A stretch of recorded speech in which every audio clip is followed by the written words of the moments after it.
Hello ladies and gentlemen, welcome back to another video, and today's gonna be a different one. Today I'm, it's weird, um, today I'm gonna be kind of, I guess giving a bit of a tutorial on how to make cinematic type videos in, I guess mainly Ark, but it can be applied to other games as well. The reason it's weird is because I'm sitting here talking to myself and not doing anything. I feel like a crazy person almost. Okay, so cinematic videos. Probably should probably should have thought of somewhere to start. I think that I guess I'll just go over how I kind of get started. Basically, what I do is an idea kind of pops into my head. Just I don't know where. Let's say I'm bored at a family gathering for some reason, and I get the idea. Oh, this could make a very cool scene. That's usually how. My God, I'm still kind of sick. That's why there hasn't been very many videos lately. But that's kind of how I guess my cinematics have started out.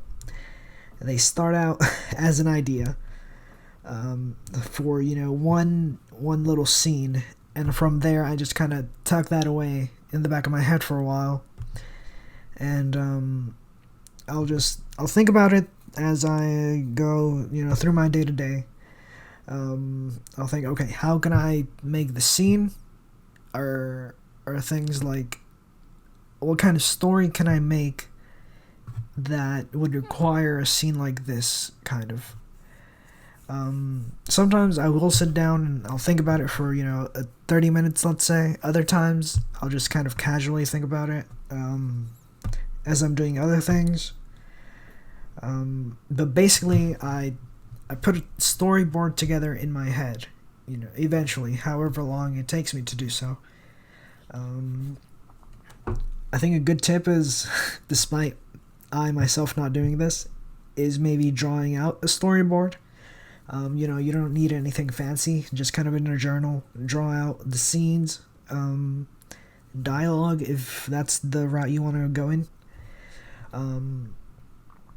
But basically, just get the scene, get the story, I guess. What's the word I'm looking for?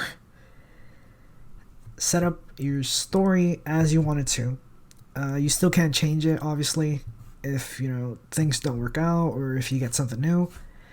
But basically, kind of tell yourself, okay, this is going to be the basic story. This is going to be what I want the final product to be. After that, I usually go into whatever game I'm going to do and I gather the things I need. So let's say in Ark, I'm making a cinematic and I need certain dinosaurs. I need them to be certain colors. I need certain items for the characters to kind of dress up as. Yeah, that was my knuckle crack. That probably came off in the mic really loudly. Anyways, so yeah, basically you got everything set up that you're gonna need for a recording. Now, the next thing would probably be recording itself. Now, there's a few ways you could do this. I guess I'm going to be using Ark as my main example, just because it's a very easy to use system, very easy to use camera thingamabob. But for my cinematics, I've been using a two kind of player system, quote unquote player. I use one device. I just cannot think of the words today. I use one device to act as kind of an actor for who's going to be on screen doing whatever is needed to do. And I used another for the camera. And there is times where you can use the camera as a character.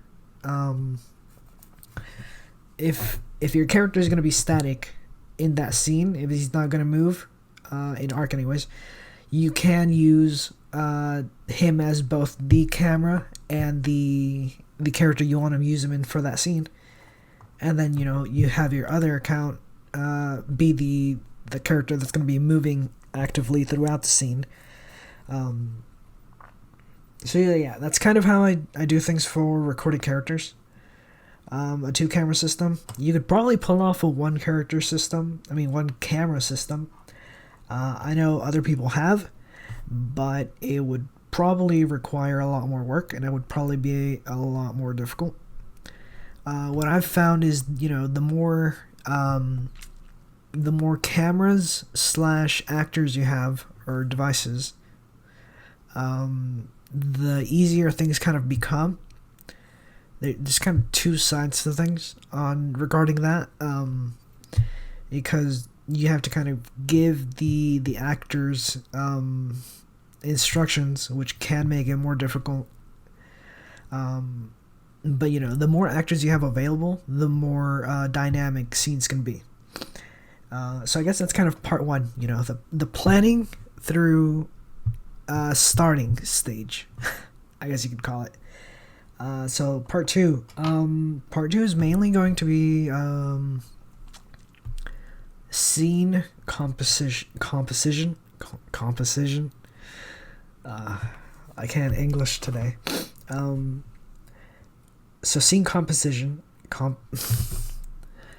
My goodness. Scene composition. Basically, how you want your scenes to look, I guess you could say. There's a lot of fancy camera tricks, or not tricks, and it's not settings either. I guess positioning tricks and tips that you can use. I myself, I'm not a camera expert. I'm not a cinematographer. So I don't know the technical terms for any of these, but if you want to get a shot where you want something to look very big and imposing, you kind of go for like a lower angle looking up, I guess ground angle looking up at your target to kind of make them look bigger and imposing. If you want, a wide shot, you got your wide shot. You can have your camera moving along with characters.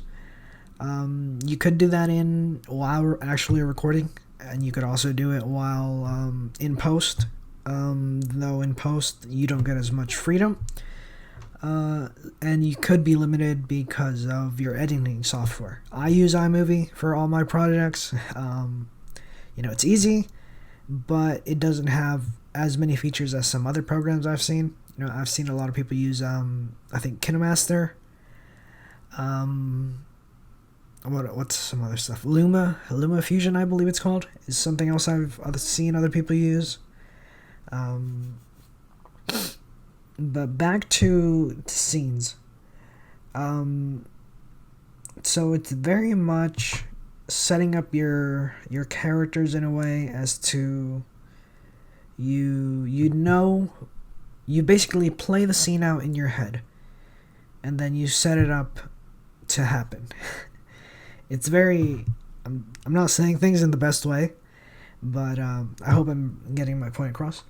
If there's anything you guys want to see covered specifically, I can try and make a video over it. Right now I'm just kind of going over overviews and tips, kind of how I get things done.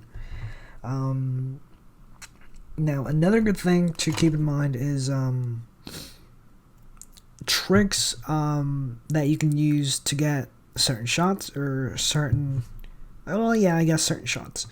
For example, in Ark, maybe you want a moving scene, or I guess your camera to follow you as you're running.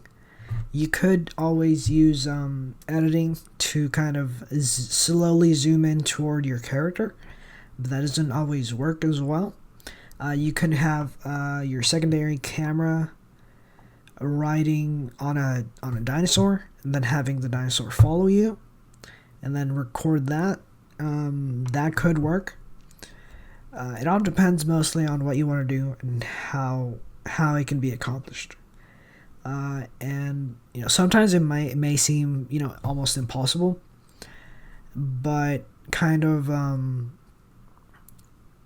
I guess thinking about the game mechanics and how you could use them to your advantage is something I do often. And I guess the best way of figuring out how to get a certain shot that you really, really want. As for, I guess, the best way of getting ideas for certain shots, what I do is I kind of, if I can't figure out how to get something to look good, I take a break and I kind of just watch movies, videos. Something I watch a lot is cinematic trailers for video games. And you can learn quite a bit just from kind of observing how the scene is set up, how it plays out, looking just all over the place for all those little details, for trying to figure out the camera angles. So yeah, definitely, movies, TV shows, and cinematic trailers, or cinematic openings even, from video games, are a very good way of kind of picking up little tricks from here and there. Alright, so I guess that's kind of... I didn't really cover it all that well. I kind of just rambled on mostly. But that was the shot... camera shot section of the this little, I don't know, it hasn't really been a tutorial so far. Now another good way of improving your your cinematics is music and sound effects. Something I do often is, again, I go back and I look at movies, I look at examples basically, and I see I think about what mood I'm trying to establish in my cinematics, and then I just kind of look for music based on what I feel I need. So if you want a scene to be kind of dark and intense, you look for kind of darker music. You're not gonna play a hippity hoppity song if it's like a very intense dark scene. So music composition is, that word again, is very, very important for establishing a scene as well. Now, sound effects. Sound effects can help quite a bit. I don't think they're absolutely needed. It kind of depends more on the cinematic. In the Minecraft cinematic I did, I don't think I added any extra sounds aside from the music. But in the Ark Cinematics, I have added extra sounds in some of them. And they kind of just help out, maybe give more character to a certain actor, quote unquote. Or if the game sound just didn't really come through all that well. Or if, the in-game sound for whatever you're using just doesn't kind of really fit the mood, you can always, go online and look for something else, something that kind of fits more to what you want, because at the end of the day, this is kind of your vision. You have to bring it together how you want. And that's something I kind of always keep in mind. Just, okay, how do I want this to turn out? Do I want this to turn out as, some kind of epic, fantastical tale? Do I want this to be kind of a sneak peek? Do I want this to build up to something else? But yeah, let's see. I think I've covered basically the main things. Because the rest of it is really just going back and editing. If you think you had a scene right, and then you're putting everything together in whatever editor you're using, and you end up thinking, okay, this doesn't kind of look quite right, and then you can go and reshoot everything, or not everything, just that scene. Let's see. Again, adding the soundtrack and the sound effects if needed. And then just kind of, posting that to YouTube. something I've done quite often recently is I've uploaded the videos to YouTube, but I've uploaded them as unlisted so I can share them with others without publicly releasing them, to kind of get people's ideas, because it's always good to venture out and see, you know, what others think of your work. I often go to friends or, you know, kind of subscribers even, and I ask, hey, what do you think of this? And, you know, based on their feedback, I can edit things. You know, if I think that a scene was, or if I imagined a scene to be, you know, very dark and dramatic, and, you know, they tell me I didn't really get that vibe, I can go back and, you know, edit the lighting, you know, scrap the whole scene and redo it, edit the music, the sound effects, all that. But I think the most important part about making a cinematic is how you feel about it. I know I just said, you know, it's good to get other opinions, but at the end of the day, it is, like I said before, your vision.